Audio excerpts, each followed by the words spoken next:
میکنن. یک ضرب این توانایی رو دارن که 500 کیلومتر 1000 کیلومتر رو طی کنن، چیزی که بسیاری از نظامی ها به اون پی بردن در قرنهای گذشته، از جمله ناپلئون.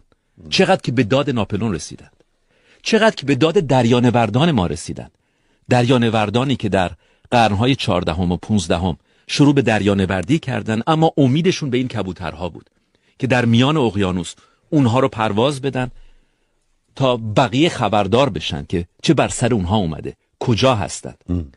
و بعد بال کبوتر حیرت آور هست، هزاران قطعه داره، یعنی ساده نیست و یک لیفت ایجاد میکنه و هنگام پرواز هم یک نوسان ایجاد میکنه، یعنی مستقیم حرکت نمیکنه و این باعث میشه که در تیرکش باد خودش رو قرار بده و بتونه یک فاصله طولانی رو طی کنه، مواد چربی رو در خودش ذخیره کنه، بنابراین نیازمند به سوخت گیری مجدد نیست.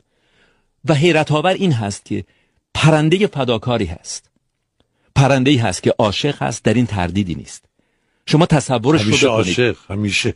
ببینید عشق با کبوتر میدونید به کفترباز تو ایران میگن عشق باز. بله. اصلا ببینید عشق هم با انسان وارد کره زمین نشده.